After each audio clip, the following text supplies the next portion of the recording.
Politics में हूँ, आया हूँ। अगर सच्चे दिल से मैं पॉलिटिक्स कर रहा हूँ तो हमारे जयंत पाटिल साहब की वजह से, रीज़न से, आज उनकी स्पीच सुन के या उनकी ज़िंदगी लाइफस्टाइल देखकर मुझे बहुत सारी इंस्पिरेशन मिलती है, कहीं ना कहीं ऊर्जा मिलती है। अभी हिंदुस्तानी एक ऐसा जो संविधान की वजह से जिंदा है। वो अलग बात है कि कुछ सेंट्रल में भी एक ऐसी ताकत आ गई जो अपना खुद का संविधान रख रही है। इनकी वजह से हमारा महाराष्ट्र है, हमारे सर पे एक परछाई है।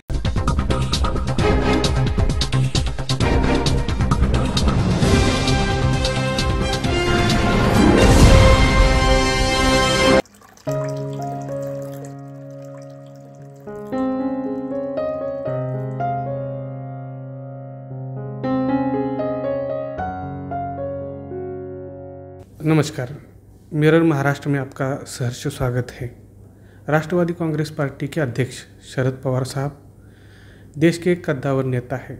उनका पद और राजनीतिक कद बड़ा होके भी उनका ज़मीनी संपर्क की तुलना शायद ही किसी और नेता से की जा सकती है।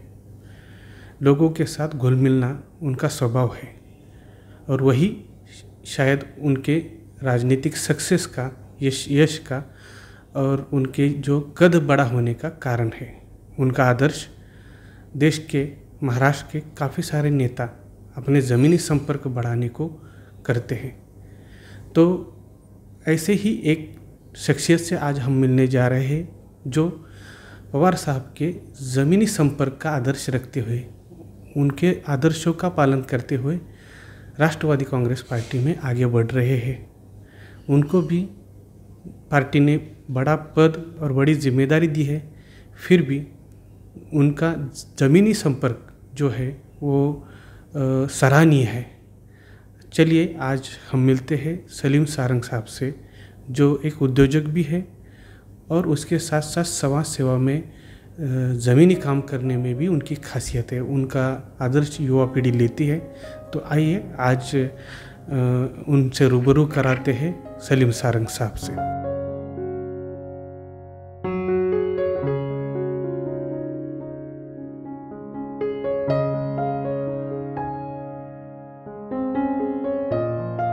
सलीम सारंग साहब, आपका मिरर महाराष्ट्र में स्वागत है। इतनी बड़ी जिम्मेदारी आप पे है। आप महासचिव है अल्पसंख्यक के राष्ट्रवादी कांग्रेस पार्टी के, और इसके साथ साथ महाराष्ट्र के निरीक्षक भी है, और आप एक जाने माने उद्योजक भी है। तो आप जनता, ये हमको भी क्यूरियोसिटी है कि कैसे आपका काम एग्जीक्यूट होता है, या फिर आपका काम करने का तरीका कैसा है। तो अपनी मुलाकात चालू करने से पहले या आपसे रूबरू होने से पहले हम ज़रा आपका काम का एग्जीक्यूशन देखना चाहते हैं। तो देखिए, हर एक बिजनेसमैन के ऊपर एक जिम्मेदारी होती है समाज की। समाज के लिए जो इंसान काम कर सकता है वही आगे बढ़ पाता है। अभी ये ऑफिस में मैं आपको कुछ इस तरीके से दिखाऊंगा कि गांव, खेड़े गांव में हो, जिला में हो, काफ़ी लोगों की बहुत सारी कंप्लेंट्स होती है जो हमारे पास पहुंच नहीं पाते। तो उनको पहुंचाने के लिए हमने सोशल मीडिया का बहुत सारा सपोर्ट लिया है। उसमें से हमारी वेबसाइट भी चल रही है salimsarang.com करके। उसमें काफ़ी लोगों की प्रॉब्लम्स जो भी है वो हमको ईमेल के ज़रिए आती है या सोशल से आती है। मैं आपको कुछ बताता हूँ। ये पूरे सोशल मीडिया की टीम है। इधर जितने लोगों की कंप्लेंट्स आती है, उस कंप्लेंट्स को ये लोग फ़िल्टर करते हैं और कोशिश करते हैं कि जो जेन्युइन कंप्लेंट है वो जेन्युइन कंप्लेंट को यहाँ से फ़िल्टर करके बैक ऑफिस में देते हैं, और फिर बैक ऑफिस में से उसको फॉरवर्ड करते हैं। आइए मैं बैक ऑफिस में बताऊँ। ये आपका बैक ऑफिस है? ये बैक ऑफिस है। यहाँ पर काफ़ी लोगों की कंप्लेंट आती है, जो कि कुछ लोग मंत्रालय से चीज़ें डिमांड करते हैं जो कि उनको बराबर प्रॉपर पहुँच नहीं पाता है। समाज में गवर्नमेंट ने बहुत सारी स्कीम्स रखी हुई है, लेकिन वो समाज को तक वो पहुंचाने का काम कोई नहीं कर पा रहा है। और जितनी लीडरशिप है, वो लीडरशिप तो बन गई है, लीडर भी है, काफ़ी अच्छे लोग भी काम भी कर रहे हैं, लेकिन एक छोटे आदमी के पास पहुंच के, या कुछ ज़रूरतमंद आदमी, छोटे नहीं बोलूँगा मैं, वर्ड थोड़ा मेरी गलत है, लेकिन ज़रूरतमंद आदमी के पास पहुँच के उनकी कंप्लेंट सुनने के लिए, तो हमने ये एक पूरा एक ऑफिस जो है वो लोगों की तकलीफ़ सुनने के लिए, उनकी कंप्लेंट्स मंत्रालय में, उनके कुछ गवर्नमेंट के जो स्कीम है जो उनको प्रॉपर मिले, उसके लिए अभी ये सारे उसको फिल्टर करते हैं हम यहाँ पर कंप्लेंट को, और वो मंत्रालय में उसको आगे कैरी फॉरवर्ड करवाते हैं उस चीज़ों को लेकर। इसके साथ साथ आपके नॉलेज बोर्ड के ऊपर डॉक्टर भीमराव अम्बेडकर जी का फोटो है, तो क्या आदर्श है उनका आपके जीवन पर? देखिए, डॉक्टर बाबा साहब के प्रेरणा से ही मैं ये पॉलिटिकली ज्वाइन किया हूँ। जब मैंने इनके बारे में कुछ पढ़ा और कुछ समझा, अभी मैंने एक दौरा शुरू किया था उनकी भूमि से, नागपुर से, दीक्षा भूमि से हमने वहाँ, मैं दीक्षा भूमि में गया, क्या था वो कुछ समझने की कोशिश किया। तो कॉन्स्टिट्यूशन जो बनी है हिंदुस्तान की, वो दीक्षा भूमि से बनी हुई है। तो दीक्षा भूमि में वहाँ के जो एमएलसी थे प्रकाश गजभिये साहब ने, उन्होंने बहुत अच्छी चीज़ें डॉक्टर बाबा साहब अम्बेडकर के बारे में बताया, जो कि हमने हमेशा किताबों में पढ़ा है। वहाँ जाके एहसास हुआ कि वो अभी भी जीवित है हमारे बीच में वहाँ, और वो फीलिंग आती है कि उनकी नॉलेज हमको मिल रही है वहाँ से काफ़ी। तो आप संविधान को मानते हैं? बहुत संविधान, अभी हिंदुस्तानी एक ऐसा जो संविधान की वजह से जिंदा है। वो अलग बात है कि कुछ सेंट्रल में भी एक ऐसी ताकत आ गई जो अपना खुद का संविधान रख रही है आज की तारीख में, वो अपने संविधान पे चल रही है। हमारे डॉक्टर बाबा साहब अम्बेडकर ने जो संविधान बनाया है, वो संविधान पे वो लोग काम नहीं कर रहे। इनका एक अपना संविधान चल रहा है, अपना कॉन्स्टिट्यूशन है। वो अपने बेनिफिट के हिसाब से, अपनी ज़रूरत के हिसाब से कॉन्स्टिट्यूशन बना रहे वो लोग। हमने सुना है कि ये ऑफिस में काफ़ी सारे, जो आप माइनॉरिटी सेल है, लेकिन काफ़ी सारे लोग जो नई मुंबई हो या बॉम्बे से कनेक्टेड ये पार्ट है, यहाँ पे काफ़ी सारी मीटिंग्स के लिए आप उनको पार्टी का बढ़ावा देने के लिए आप वो कहाँ चलता है मीटिंग्स या रिलेटेड, उसके रिलेटेड भी काफ़ी सारे फ़ोटोज़ और हमने देखे थे, तो वो भी ज़रा मैं वो चीज़ भी आपको बताता हूँ। देखिए, अभी इसके पीछे कॉन्सेप्ट क्या है कि हमारे जो आदर्श है शरद पवार साहब, जो आदरणीय शरद पवार साहब का जो माइनॉरिटी के लेके जो रुझान है, जो उनका देखने का नज़रिया है, वो एक लीडर पूरे हिंदुस्तान में मैं बोलूँगा, जो एक लीडर है जो माइनॉरिटी की तरफ देखते हैं और माइनॉरिटी भी उनकी तरफ देखती है कि हमारे को इंसाफ मिलेगा तो यहाँ आदरणीय शरद पवार साहब की तरफ से मिलेगा। उसके लिए हमने कुछ छोटा सा प्रयास किया है, कुछ लोगों को यहाँ बुलाते हैं, मीटिंग होती है, वो मैं आपको बताता हूँ। महिला मंडल पे भी आप ज़्यादा ये सब प्रोत्साहन, क्योंकि महिलाओं की अलग ताकत है पार्टी में, तो महिला मंडल के ऊपर भी वो उसका क्या आप बताना चाहेंगे उसके बारे में? काफ़ी कम लोग जो है महिलाओं को प्रोत्साहन देते हैं, उसमें से आप नहीं। तो देखो, हमारी वैसे भी रिजर्वेशन 50% महिलाओं के लिए है ही है, और एक महिला जो है वो अपना घर बेहतरीन तरीके से चलाती है, पुरुष से भी बेहतरीन महिलाएं चलाती है। अगर पॉलिटिकल लाइफ में महिला का इनपुट ज़्यादा होगा तो हमारा पॉलिटिकल मतलब हमारा समाज ज़्यादा सुधरेगा, क्योंकि अगर हमारा घर आज सुधरा हुआ है तो कहीं ना कहीं उसके पीछे एक महिला का हाथ होता है। तो मेरी सोच हमेशा इस चीज़ को लेकर है कि अगर हमारा महाराष्ट्र को नंबर 1 बनाना तो उसमें महिला और यूथ का सहयोग बहुत होना जरूरी है। अगर ये दोनों साथ में हो गए तो इंशाल्लाह हम बहुत अच्छी तरक्की कर सकते हैं महाराष्ट्र में। वो किधर ये सब मीटिंग? आइए, ये एक छोटा सा हमारा मीटिंग का हॉल है, यहाँ पे कुछ मीटिंग होती है। यहाँ हम हर जिला से, हर तालुका से लोगों को बुलाते हैं जो ज़रूरतमंद है, कुछ सेलेक्ट करते हैं, कुछ ज़रूरतमंद लोगों को उनको बुला के उनकी विषय पे सुनते हैं, और उनसे सुनने के बाद ऐसा पता लगता है कि हमारी नॉलेज जीरो है, उनकी नॉलेज बहुत बढ़िया है, उनको बहुत कुछ नॉलेज है, सिर्फ उनको एक प्लेटफॉर्म नहीं मिल रहा है। तो मेरा जो एक मकसद है कि जो यूथ है खेड़े गांव में, जो इंटीरियर्स में जो यूथ है, उनको कहीं ना कहीं एक प्लेटफॉर्म मिलना मांगता है, एक लीडरशिप बननी चाहिए। तो राष्ट्रवादी कांग्रेस पार्टी का आदरणीय शरद पवार साहब का यही कहना है कि हर एक जगह पे, हर एक छोटे छोटे तालुका में एक लीडर जरूर क्रिएट होना चाहिए। तो मेरा मकसद ये है कि मैं लीडर क्रिएट करना चाहता हूँ। इसके साथ साथ हमने देखा है कि काफ़ी सारे आपके पार्टी के बड़े बड़े लीडर्स जो हैं, जो आदर्श स्तंभ है, जैसे नीलेश लंके साहब का, उनका एक अपना महाराष्ट्र में पॉपुलैरिटी, उनका फ़ैन फॉलोवर है, या फिर काफ़ी सारे खड़से साहब भी आए थे। तो और आपकी पार्टी छोड़ के भी और कुछ मंत्री आपसे मिलने आते हैं, तो आपसे इतना प्यार और लगाव क्यों ऐसा जनता है? देखिए, ये प्यार और लगाव तो दो चीज़ से, या तो हम सम्मान देते हैं सामने वालों को और लोगों के बीच में काम करते हैं। नीलेश लंके साहब तो खुद ही एक लोक नेता है, उनको लोग फॉलो करते हैं। खड़से साहब आए थे, खड़से साहब भी कहीं ना कहीं माइनॉरिटी के लिए बहुत सारा अच्छा काम किया, और इन सब से कहीं ना कहीं हमको बहुत सारी इंस्पिरेशन मिलती है। ये लोगों को देख के मुझे एक एनर्जी मिलती है कि कुछ काम करना चाहिए करके, और इनसे आदर्श मिलता है। खड़से साहब से मैंने कुछ सीखा, नीलेश लंके साहब से बहुत कुछ सीखा, बच्चू कडू साहब आए थे हमारे पास जो कि हमारे पार्टी के नहीं है, लेकिन उन्होंने कुछ बातें ऐसी बताई है कि जो बात इधर राष्ट्रवादी कांग्रेस को मैं जरूर रिप्रेजेंट करता हूँ, लेकिन एक समाज के लिए काम कर रहे हैं, कहीं ना कहीं माइनॉरिटी के लिए काम कर रहा हूँ, कहीं ना कहीं मेरे महाराष्ट्र की पब्लिक बढ़नी चाहिए, हिंदुस्तान बढ़ना चाहिए। तो उसकी उस चीज़ों को समझने के लिए ये लीडरों की जो सोच है वो सोच समझना बहुत ज़रूरी है। तो कहीं ना कहीं हम एक यूथ का, महिलाओं का तालुका से पकड़ के लाके उनको समझा के इन बड़े बड़े लीडरों के सामने बैठ के उनके कॉन्फिडेंस लेवल बढ़ाने का मैं काम कर रहा हूँ कि उनकी लीडरशिप उठ के आए करके। आपका जो महाराष्ट्र का दौरा था उसमें आप एक छोटी सी टपरी पे बैठ के चाय या फिर मिसल पाव या वड़ा पाव खाते हुए हमने देखा है। एक्चुअली हम यहाँ इस ऑफिस में या फिर यहाँ आपका जो काम का एग्जीक्यूशन चलता है, तो आपकी जगह कहाँ पे है वो हम ज़रा। मेरे बैठने की जगह देखिए, मेरी हमेशा से खुशी जो है वो पान पटरी पे टपरी पे बैठ के ही आती है। कॉलेज के दिनों से हमने बहुत सारी मौज मस्ती की है और टपरी पे बैठ के, तो वो दिनों को मैं हमेशा याद रखना चाहता हूँ। अगर हमारे हिंदुस्तान में आज कहीं भी बड़ा समाज जो है वो उस लेवल की इन्जॉयमेंट करता है, अगर मैं उनको समझना चाहता हूँ तो पान टपरी हो या एक छोटे छोटे होटल हो, रेस्टोरेंट हो, उनके वहाँ बैठ के अगर मैं बैठूँ तो मैं उनके बीच में समझ पाऊँगा चीज़ों को लेकर। और मुझे खुशी होती है कि जो इस ऑफिस में मेरी खुशी नहीं है, मेरी ऑफिस उनके बीच की खुशी है। फिर भी आप देखना चाहते हो तो मैं अपनी कैबिन दिखाता हूँ। ये काफ़ी प्रशस्त है। ये मेरा कैबिन है। आइए। ये मुझे मुंबई आइकॉन का अवार्ड मिला था, राज्यपाल के हाथ, मुंबई रत्न मिला था। और ये कोविड के टाइम पे हमने काफ़ी लोगों को कुछ जो भी किया था उसकी वजह से छोटा मोटा उनकी दुआओं से आशीर्वाद मिला।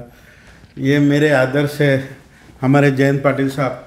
अगर मैं पॉलिटिक्स में आया हूँ, अगर सच्चे दिल से मैं पॉलिटिक्स कर रहा हूँ तो हमारे जयंत पाटिल साहब के वजह से, रीज़न से आज उनकी स्पीच सुन के या उनकी ज़िंदगी लाइफस्टाइल देखकर मुझे बहुत सारी इंस्पिरेशन मिलती है, कहीं ना कहीं ऊर्जा मिलती है। तो ये मेरे आइडल है, बोले तो मैं आपको बोलूँ तो मेरे पिताजी की तरह है उनका वैल्यू मेरी ज़िंदगी में। और यहाँ पीछे भी आप हमेशा जयंत पाटिल साहब को रखते हैं। ये मैं मानना चाहता हूँ कि मेरे वालिद तो नहीं है, मेरे पिताजी तो नहीं है, लेकिन इनकी परछाई से कहीं ना कहीं मैं समाज में वो इज्जत, इनका जो आज समाज में जो महाराष्ट्र में जो वैल्यूशन है, जो इज्जत है, उसका अगर 10% भी मिल जाओ तो मैं मेरी ज़िंदगी में बहुत सफल मानता हूँ। ग्राउंड के जुड़ने के संबंध में हमने इंट्रोडक्शन में आपको बताया है, हमारे इंट्रोडक्टरी पार्ट में, कि आप पवार साहब का आदर्श रखते हैं। तो क्या सोचते हैं पवार साहब के बारे में? क्या मतलब ये इतना ऊर्जा, इतना भागदौड़?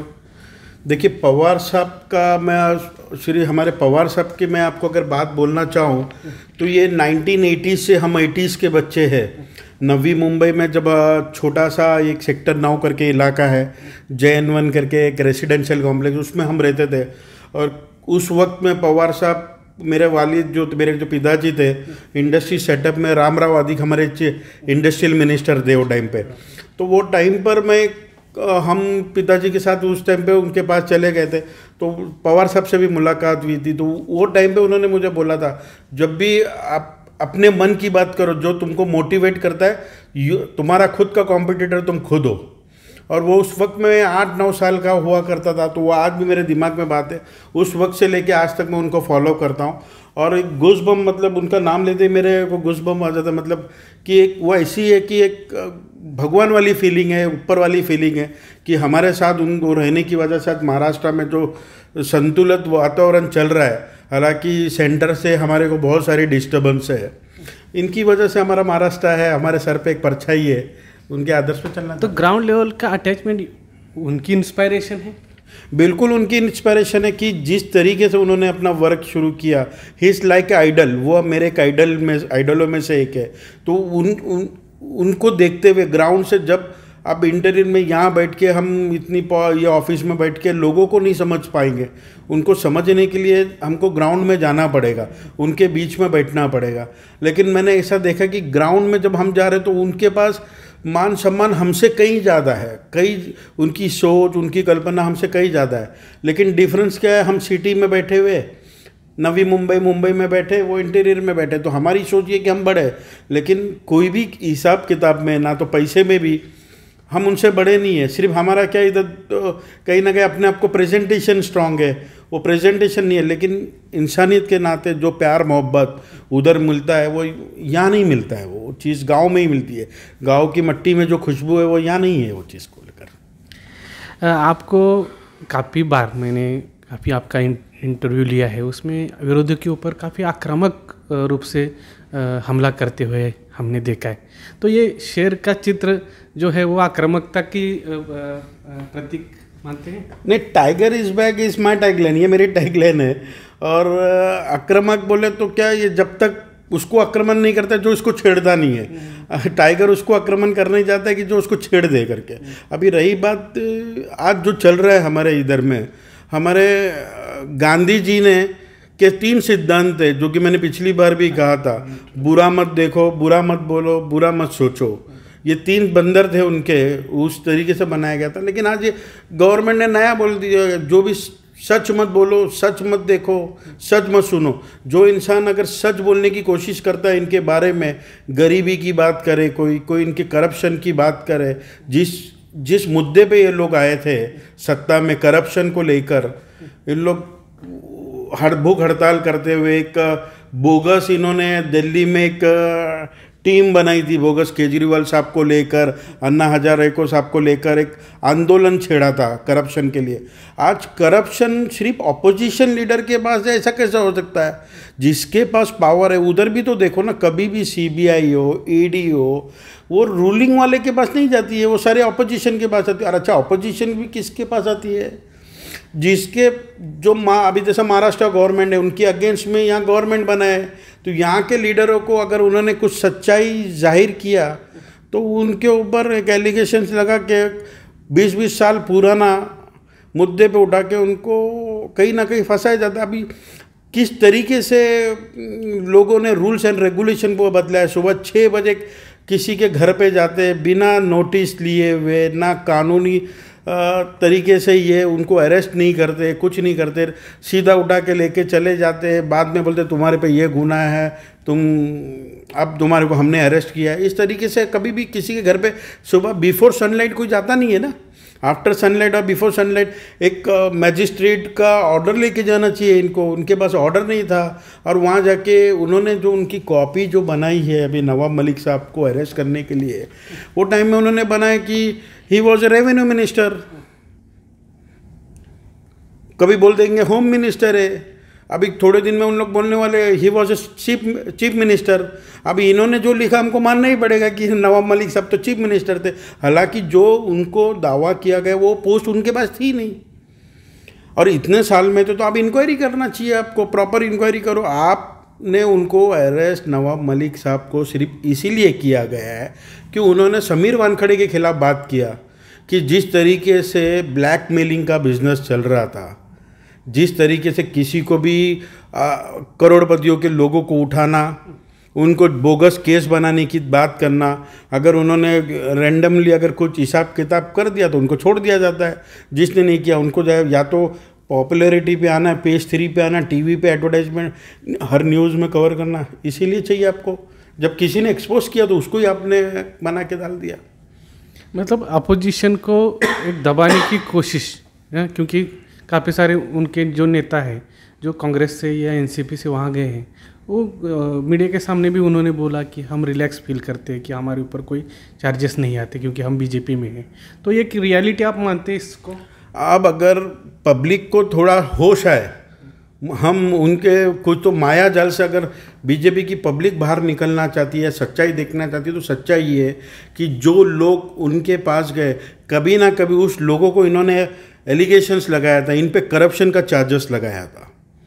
जैसे कि अभी आसाम के जो चीफ मिनिस्टर की बात कर रहे हैं, जो कि कांग्रेस में हुआ करते थे, जब वो कांग्रेस में तो उन पर बहुत सारा एलिगेशंस और करप्शन चार्ज था।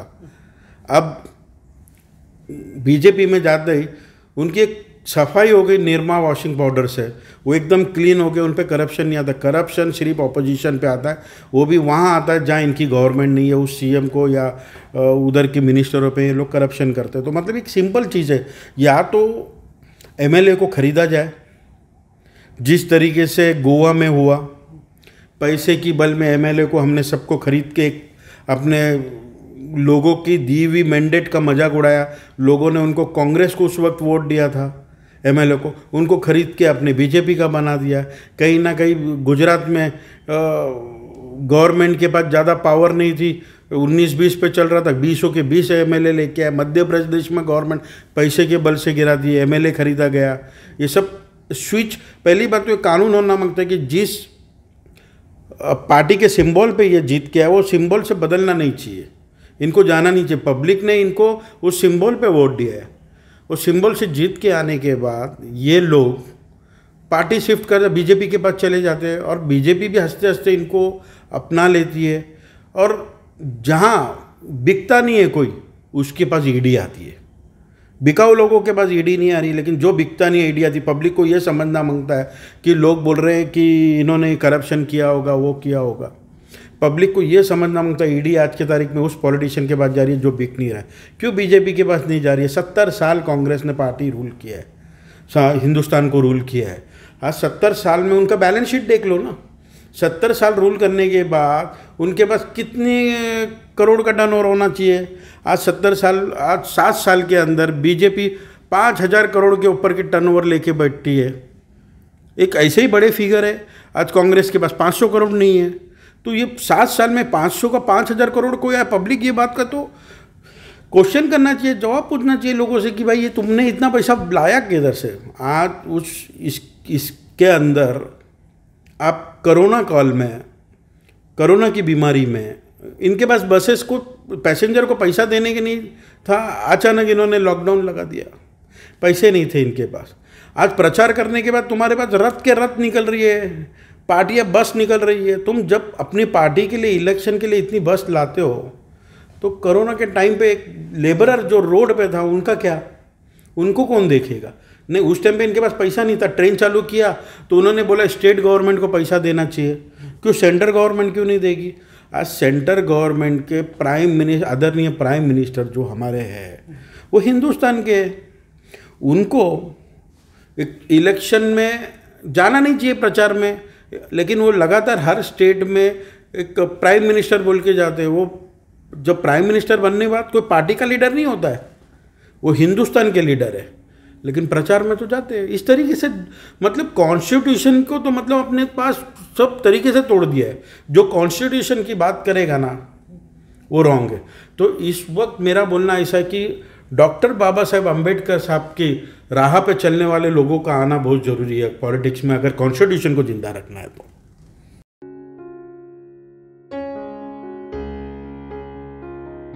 एक ही मसीहा है महाराष्ट्र के अंदर मुसलमानों का, वो आदरणीय शरद पवार साहब। अब ये हिंदू मुसलमान मंदिर मस्जिद छोड़ना पड़ेगा। जब लॉकडाउन हो गया उस वक्त सबसे ज्यादा लंगर गुरुद्वारा में ही बटाया हुआ है, और जब उस वक्त लंगर खाते टाइम किसी ने सोचा नहीं मैं हिंदू या मुसलमान हूँ, खाया ना लंगर, जरूरत थी तो जब लॉकडाउन खत्म होते ही हम उधर क्यों ना जाए? लोग बोले कि 8-9 आने वाले, मैं बोल रहा 25 हम कॉर्पोरेटर आने वाले वापस, 25 लोग बोल रहे हैं 11-12 आएंगे। मैं बोलता इलेक्शन का डेट लगने तो 25 आ जाएंगे इधर वापस। तो महाराष्ट्र की पब्लिक को आप मोहब्बत से जीतोगे, अच्छे से जीतोगे, लेकिन आप ये दबाव की राजनीति से या गलत तरीके से लोगों को अंदर करके एलिगेशंस लगा के आप सोच रहे हो आप यहाँ सत्ता हासिल करोगे, तो नहीं होने वाला। पब्लिक साथ नहीं देगी।